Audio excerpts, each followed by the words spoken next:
Guys, welcome back to Xylem Learning. It's me Anuragna, നിങ്ങളുടെ സ്വന്തം അനുമിസ് ആണ്. ഓക്കെ, അപ്പോൾ എൻ്റെ കുട്ടികളെ എല്ലാവരും ഇപ്പോൾ ഒരു പുതിയ അധ്യയന വർഷത്തിലേക്ക് കടക്കുകയാണ് അല്ലേ. അപ്പോൾ കഴിഞ്ഞ വർഷത്തിനേക്കാൾ എനർജറ്റിക് ആയിട്ട് നല്ല അടിപൊളി കുട്ടികളായിട്ട് ഈ വർഷവും നിങ്ങൾ എന്ത് ചെയ്യണോടാ, അസലായിട്ട് പഠിച്ച് നമ്മളുടെ 6th സ്റ്റാൻഡേർഡിലെ എക്സാം ഒക്കെ നല്ല സൂപ്പറായിട്ട് എഴുതാൻ വേണ്ടി പറ്റണം. ഓക്കെ, അപ്പോൾ അതിന് നമ്മൾ ഇപ്പോഴേ നമ്മൾ പ്രിപ്പറേഷൻ തുടങ്ങണം അല്ലേ.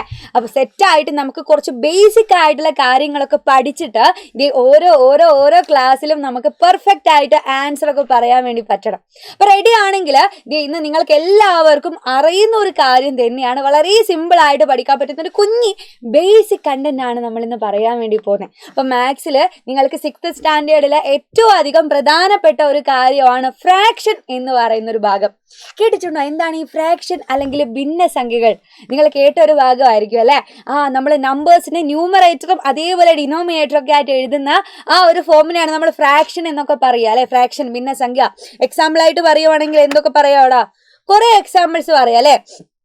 നമുക്ക് 1/2 അല്ലെ, 1/2 ഇവിടെ മുകളിൽ താഴെ നമ്പേഴ്സിന്റെ ഇതൊരു ഫ്രാക്ഷൻ ആണ്, ഒരു ഭിന്നസംഖ്യയാണ്. അതേപോലെ എന്ത് പറയാടാ? 10/11. ഇതങ്ങനെയൊക്കെ പറയാം. നിങ്ങൾക്ക് സിമ്പിൾ ആയിട്ടുള്ള എക്സാമ്പിൾ മാത്രമാണ് പറഞ്ഞത് കേട്ടോ. അപ്പൊ ഇങ്ങനെയുള്ള ഫ്രാക്ഷൻസ് കൂട്ടാനും കുറയ്ക്കാനും ഗുണിക്കാനും ഹരിക്കാനും ഇതിൻ്റെ ഓപ്പറേഷൻസ് ആണ് ഇന്ന് നമ്മൾ പറയാൻ വേണ്ടി പോകുന്നത്. അപ്പോൾ ഓപ്പറേഷൻസ് എന്ന് പറഞ്ഞാൽ വളരെ സിമ്പിൾ ആയിട്ടുള്ള കാര്യമാണ്. നമ്മൾ നമ്പേഴ്സ് സാധാരണ ആഡ് ചെയ്യാറുണ്ട്, അത് സബ്സ്ട്രാക്ട് ചെയ്യാറുണ്ട് അല്ലേ, കുറയ്ക്കാറുണ്ട്, കൂട്ടാറുണ്ട്, ഒക്കെ ചെയ്യാറുണ്ട്. അപ്പം അതുപോലെ തന്നെ നിങ്ങൾ എന്ത് ചെയ്യുക, ഫ്രാക്ഷൻ ആയിട്ടുള്ള നമ്പേഴ്സ് കൂട്ടാനും കുറയ്ക്കാനും ഒക്കെ എൻ്റെ കുട്ടികൾ എന്ത് ചെയ്യണം, പഠിക്കണം. അപ്പോൾ കുറച്ച് ആൾക്കാർക്ക് എന്തായാലും എവിടെയെങ്കിലും ഒരു കൺഫ്യൂഷൻ ഉണ്ടെങ്കിൽ നമുക്കത് എന്ത് ചെയ്യണം, മാറ്റിയെടുക്കണം. അപ്പോൾ ഇന്നത്തെ ക്ലാസ്സിൽ നമ്മൾ പറയാൻ പോകുന്നത് ഫ്രാക്ഷൻ്റെ അഡിഷൻ മാത്രമാണ്. എങ്ങനെയാണ് രണ്ട് ഫ്രാക്ഷൻസ് തമ്മിൽ ആഡ് ചെയ്യുക, കൂട്ടി നോക്കാം. ഓക്കെ, അപ്പോൾ റെഡിയാണ്. അപ്പോൾ മിസ് കുറച്ച് എക്സാമ്പിൾസ് തരും. എൻ്റെ കുട്ടികൾ എന്ത് ചെയ്യണം, നമ്മൾ പണ്ട് ചെയ്യുന്ന പോലെ തന്നെ ഓരോ ക്വസ്റ്റിനും നോട്ടിൽ എഴുതിയെടുത്തിട്ട് മിസ് ഇവിടെ പറയുന്നതിന് മുന്നേ തന്നെ ആൻസർ കണ്ടുപിടിക്കാൻ വേണ്ടി ശ്രമിക്കുക. ഓക്കെ, എന്നിട്ട് കിട്ടുന്ന ആൻസർ സെയിം ആണോ എന്ന് നോക്കിയാൽ മതി. ഇനി അറിയാത്ത ആൾക്കാരുണ്ടെങ്കിൽ പോട്ടിടാൻ നമുക്ക് എന്ത് ചെയ്യണം, സെറ്റായിട്ട് എന്നെ കുട്ടികൾക്ക് മിസ് വളരെ സിമ്പിളായിട്ട് കാര്യങ്ങളൊക്കെ പറഞ്ഞുതരാം. ഓക്കെ, അപ്പോൾ ഫ്രാക്ഷൻസ് നമ്മൾ എന്ത് ചെയ്യാൻ പോവാണ്, ആഡ് ചെയ്യാൻ പോവാണ്. അതിലൊരു കുഞ്ഞ് എക്സാമ്പിൾ ഇവിടെ തന്നിട്ടുണ്ടല്ലേ മിസ്. എന്താടാ നമ്മളെ ക്വസ്റ്റ്യൻ? 1/3 + 4/3. 1/3 4/3 കൂടെ നമുക്ക് ആഡ് ചെയ്യണം, കൂട്ടി നോക്കണം. സിമ്പിൾ ആയിട്ടുള്ള അഡീഷൻ ആണ് അല്ലേ. ഈ ഒരു തരത്തിലുള്ള ഫ്രാക്ഷൻസ് കൂട്ടാൻ നമുക്ക് വേഗം കഴിയും. നമ്മൾ എങ്ങനെ ആഡ് ചെയ്യുക? നമ്മൾ സാധാരണ ഫ്രാക്ഷൻസിന്റെ താഴെ ഡിനോമിനേറ്ററിൽ വരുന്ന സംഖ്യകൾ ഒന്ന് ശ്രദ്ധിച്ച് നോക്കാം. ഡിനോമിനേറ്ററിൽ വരുന്ന സംഖ്യകളെന്ന് നോക്കിക്കേ. ഇവിടെ ഡിനോമിനേറ്ററിൽ രണ്ട് സംഖ്യകളും ഈക്വൽ ആയിട്ടുള്ള നമ്പേഴ്സ് ആണ്, തുല്യമായിട്ടുള്ള സംഖ്യകളാണ് ഇവിടെ കാണുന്നത് അല്ലെ. തുല്യ സംഖ്യകൾ രണ്ടും 3 ആണ്. 1/3 4/3 ഡിനോമിനേറ്റർ താഴെയുള്ള ഛേദം എന്ന് പറയുന്നത് 3 ആണ് വരുന്നത്. അപ്പൊ ഛേദം സെയിം ആയിട്ടുള്ള അല്ലെ, ഡിനോമിനേറ്റർ സെയിം ആയിട്ടുള്ള നമ്പേഴ്സ് നമ്മൾ എങ്ങനെയാണ് ആഡ് ചെയ്യുക? വളരെ സിമ്പിൾ ആണേ. ഇത്രയേ ഉള്ളൂ, വളരെ സിമ്പിൾ ആയിട്ടുള്ള സ്റ്റെപ്പാണ്. എൻ്റെ കുട്ടികൾ എന്താക്കിയാൽ മതി, ഒന്ന് ശ്രദ്ധിച്ച് നോക്കിയാൽ മതി. ഒന്നുമില്ല, നമ്മൾ എന്തായാലും ആഡ് ചെയ്താൽ ഒരു ഫ്രാക്ഷൻ തന്നെയായിരിക്കും കിട്ടുക അല്ലേ. ഒരു ന്യൂമറേറ്ററും ഡിനോമിനേറ്ററും ഉള്ള സംഖ്യ തന്നെയായിരിക്കും ആൻസറിലും കിട്ടുക. അപ്പൊ നോക്കിക്കേ, ഇവിടെ ഞാനിതാ ഈ 3 കൂടെ ആഡ് ചെയ്തു. അപ്പൊ നമ്മളിതാ നേരെ നിങ്ങളെ ആൻസറിലും ഡിനോമിനേറ്റർ സെയിം ആണെങ്കിൽ ആൻസറിലെ ഡിനോമിനേറ്ററും 3 തന്നെ ആയിരിക്കും. ഓക്കെ, ഡിനോമിനേറ്റർ രണ്ടിൻ്റെയും സെയിം ആണ്, അതുകൊണ്ട് ആൻസറിലും അതേ നമ്പർ തന്നെയായിരിക്കും വരിക. എന്നിട്ട് നിങ്ങൾ എന്ത് ആഡ് ചെയ്ത് കൊടുത്താൽ മതി? മുകളിലുള്ള 1ഉം 4ഉം കൂടെ ആഡ് ചെയ്യുക. 1ഉം 4ഉം കൂടെ ആഡ് ചെയ്താൽ എത്ര വരൂടാ? 5 വരും അല്ലേ, 5. അപ്പം നമ്മളെ ആൻസർ എത്ര കിട്ടിയിട്ടുണ്ടാവും? 5/3 എന്ന് കിട്ടിയിട്ടുണ്ടാവും. വളരെ സിമ്പിളാ. അപ്പൊ ഇതേപോലെ തന്നെയാണ് ബാക്കി എല്ലാ ചോദ്യങ്ങളും. മക്കളൊന്നും വല്ല ശ്രദ്ധിച്ചിട്ട് ചെയ്താൽ മതി. ഓക്കെ, അടുത്ത ക്വസ്റ്റ്യൻ എന്താ നോക്കിക്കേ. 5/9 + 2/9. അപ്പോൾ ശ്രദ്ധിക്കാം അല്ലേ. എന്താ ശ്രദ്ധിച്ചിട്ട് കാണുക? ഡിനോമിനേറ്റർ അവിടെ ഛേദത്തിലുള്ള സംഖ്യ സെയിം നമ്പർ ആണ്. അപ്പം ഞാൻ പറഞ്ഞു ഡിനോമിനേറ്റർ സെയിം ആണെങ്കിൽ, ഛേദം സെയിം ആണെങ്കിൽ ആൻസറിലെയും ഛേദം അല്ലെങ്കിൽ ഡിനോമിനേറ്റർ അതേ നമ്പർ ആയിരിക്കും. അപ്പം നമ്മുടെ ആൻസർ എന്താ വരിക? ഇവിടെ ഡിനോമിനേറ്റർ 9 തന്നെയാണ്, അതെനിക്കറിയാം. ഇനി എന്ത് ചിന്തിച്ചാൽ മതി? മുകളിലുള്ള ന്യൂമറേറ്റർ അല്ലേ, ഈ മുകളിലുള്ള 2 നമ്പേഴ്സ് ആഡ് ചെയ്ത് കൊടുത്താൽ മതി. 5 + 2 എന്ന് പറഞ്ഞാൽ എത്ര കിട്ടും? 7 എന്ന് കിട്ടിയിട്ടുണ്ടാവും. അപ്പൊ നമ്മളെ ആൻസർ 7/9 ആയിരിക്കും. അപ്പൊ ഇത്രയും സിമ്പിൾ ആയിട്ടുള്ള കാര്യമാണ് കൊണ്ട് എന്റെ കുട്ടിയൊക്കെ തന്നെ വേഗം ചെയ്യാൻ വേണ്ടി പറ്റുന്നുണ്ടാവും അല്ലെ.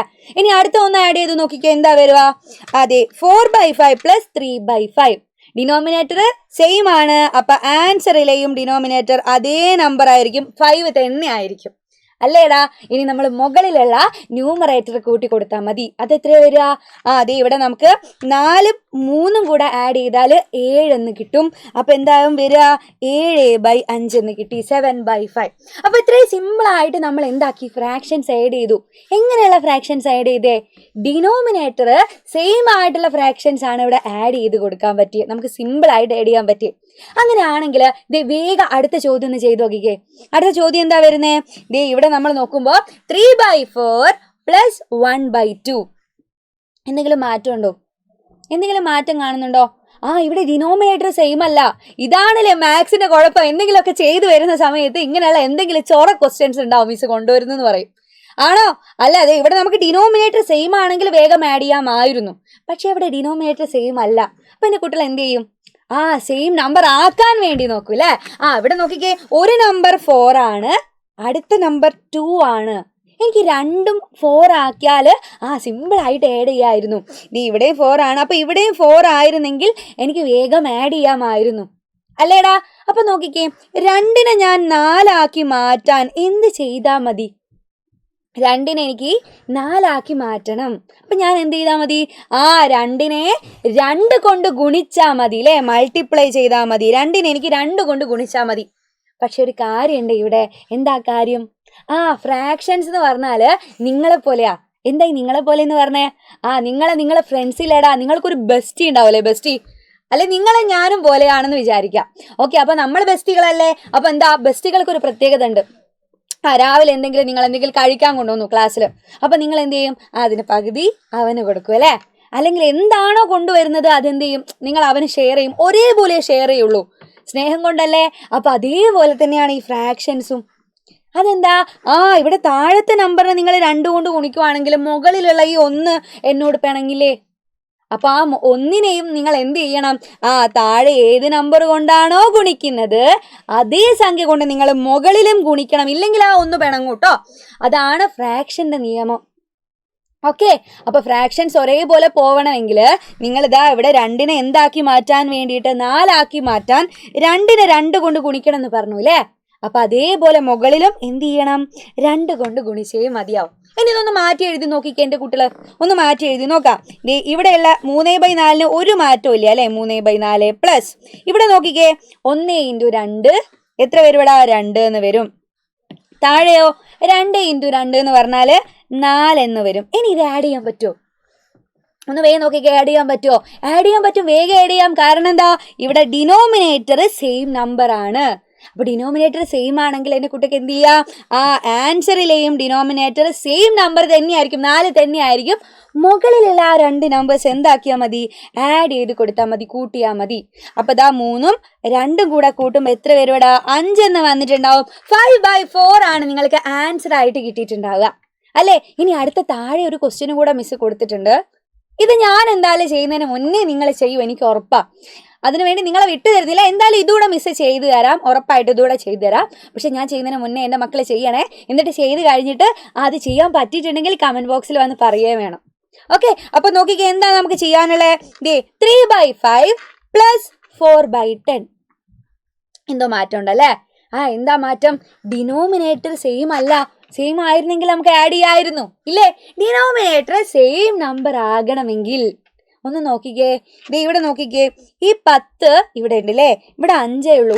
5ഉം കൂടെ ഞാൻ 10 ആക്കി മാറ്റിയാൽ നിങ്ങൾക്ക് ആഡ് ചെയ്യാൻ പറ്റൂലേ? അപ്പൊ 5നെ എനിക്ക് 10 ആക്കി മാറ്റാൻ ഞാൻ എന്ത് ചെയ്താൽ മതി? 2 കൊണ്ട് ഗുണിച്ചാ മതി അല്ലേ? അപ്പൊ നേരത്തെ പോലെ എന്റെ മക്കൾ എന്ത് ചെയ്യാ? 5നെ ഞാൻ 2 കൊണ്ട് ഗുണിച്ചു. ഞാൻ പറഞ്ഞു നമ്മളെ ഫ്രാക്ഷൻസ് എന്താണ്? ബെസ്റ്റിയാണ്. അപ്പൊ താഴെ നിങ്ങൾ 2 കൊണ്ട് ഗുണിച്ചാൽ മുകളിലുള്ള ഈ നമ്പർ എന്നോട് പിണങ്ങില്ലേ? 3 എന്നോട് പിണങ്ങും. അപ്പൊ 5നെ നിങ്ങൾ 2 കൊണ്ട് ഗുണിക്കുവാണെങ്കിൽ 3നെ എന്തായാലും 2 കൊണ്ട് നിങ്ങൾ ഗുണിച്ചേ മതിയാവും. ഓക്കെ, അപ്പൊ ഞാൻ 3നെ അതുകൊണ്ട് എന്താക്കണം? 2 കൊണ്ട് എന്നെ ഗുണിക്കണം, എന്നാലേ ശരിയാവുള്ളൂ. ഇനി ഒന്ന് മാറ്റി എഴുതി നോക്കിക്കേ, എന്തൊക്കെ മാറ്റങ്ങൾ വന്നു നോക്കാലോ. എന്താ വരിക? 3 × 2.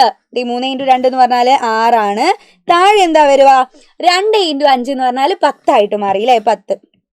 ഇനി ഒന്ന് നോക്കിക്കേ, പ്ലസ് ഈ 4/10 എന്തെങ്കിലും മാറ്റം ഉണ്ടോ? ഇല്ല, അതിന് നമ്മൾ ഒന്നും ചെയ്തില്ല. അതുകൊണ്ട് 4/10 തന്നെ കേട്ടോ. പ്ലസ് 4/10 എന്ന് വന്നു. ഇതൊന്ന് ആഡ് ചെയ്ത് നോക്കൂ അല്ലേ? നമ്മൾ ആഡ് ചെയ്യുമ്പോൾ നോക്കുമ്പോൾ ഇവിടെ ഇപ്പം നമുക്ക് സിമ്പിൾ ആയിട്ട് ആഡ് ചെയ്യാം. കാരണം എന്താ, ഡിനോമിനേറ്റർ സെയിം ആയി അല്ലേ, ഛേദം താഴെയുള്ള നമ്പർ സെയിം ആയി. അപ്പൊ ആൻസറിലും എന്തായാലും താഴെ എന്തേ വരുള്ളൂ, 10 തന്നെ വരുള്ളൂ. ഇനി മുകളിലെ നമ്പർ ആഡ് ചെയ്താൽ പോരേടാ. മുകളിലെ നമ്പർ ആഡ് ചെയ്യുമ്പോൾ എന്തായിട്ട് മാറും? 6ഉം 4ഉം കൂടെ കൂട്ടിയാൽ 10 ആയിട്ട് മാറും. നമുക്ക് 10/10 എന്ന് കിട്ടി. എന്താണ് ഈ 10/10? 10ൽ 10 എത്ര തവണ പോകുന്നാ ചോദിക്കുന്നത്? ഒരു തവണ പോകും. അപ്പൊ 10/10 എന്ന് പറഞ്ഞാൽ same number divided by same number ആണ് അല്ലേ? രണ്ട് നമ്പേഴ്സ് സെയിം ആണ്, മുകളിലും താഴെയും സെയിം ആയിട്ടുള്ള നമ്പർ ആണ്. അപ്പൊ അത് ഒരു തവണയെ പോകുള്ളൂ. 10/10 എന്ന് പറഞ്ഞാൽ 1 ആൻസർ. അപ്പൊ ഈ ഒരു സ്റ്റെപ്പ് അല്ലാതെ എൻ്റെ കുട്ടികളോട് എൻ്റെ അടുത്തൊരു ചോദ്യം അതാണ്, നമ്മൾ ഇത്ര നേരം എന്താക്കി, ഡിനോമിനേറ്റർ സെയിം ആക്കാൻ വേറെ ഏതെങ്കിലും സംഖ്യ കൊണ്ട് മൾട്ടിപ്ലൈ ചെയ്തിട്ട് നമ്മൾ ഡിനോമിനേറ്റർ സെയിം ആക്കി. പക്ഷെ ഇങ്ങനെയൊന്നും ചെയ്യണ്ട മിസ്സേ, ഇതല്ലാതെ വേറൊരു രീതി എനിക്കറിയാം എന്ന് പറയുന്ന ആരെങ്കിലും ഉണ്ടോ നമ്മളെ കൂട്ടത്തിൽ? ഇതല്ലാതെ മറ്റൊരു വഴി കൂടെയുണ്ട്, നമുക്ക് ഡിനോമിനേറ്റർ സെയിം അല്ലാത്ത ഫ്രാക്ഷനെ ആഡ് ചെയ്യാൻ വേണ്ടിയിട്ടുള്ളൊരു വഴി. അത് നിങ്ങൾക്ക് അറിയുമെന്ന് ഞാൻ നോക്കട്ടെ. അപ്പൊ എൻ്റെ മക്കൾ എന്ത് ചെയ്യുക, ഈ രീതിയിലല്ല ഞാൻ ചെയ്തത്, വേറൊരു രീതിയിലാണെന്ന് പറയുന്ന ആൾക്കാരുണ്ടാവില്ല ഇവിടെ. അതേത് രീതിയാണെന്നോ അതെങ്ങനെ ചെയ്തിട്ട് എൻ്റെ കുട്ടികൾക്ക് ഇതേ ആൻസർ തന്നെയാണോ കിട്ടുന്നതെന്നും ഒന്ന് പരിശോധിച്ച് നോക്കുക. ഇനി ഒരു സ്റ്റെപ്പ് അറിയാത്ത ആൾക്കാരുണ്ടെങ്കിൽ ഉറപ്പായിട്ടും മിസ് അടുത്ത ക്ലാസ്സിൽ വരുമ്പോൾ അത് പറഞ്ഞു തരും. അപ്പൊ നമ്മൾ ഈ ഒരു വഴി അല്ലാതെ ഇതിന് ആൻസർ കണ്ടുപിടിക്കാൻ മറ്റൊരു വഴി കൂടെ ഉണ്ട്. അതിന്റെ പേരറിയെങ്കിൽ എൻ്റെ മക്കൾ കമന്റ് ബോക്സിൽ പറയണം.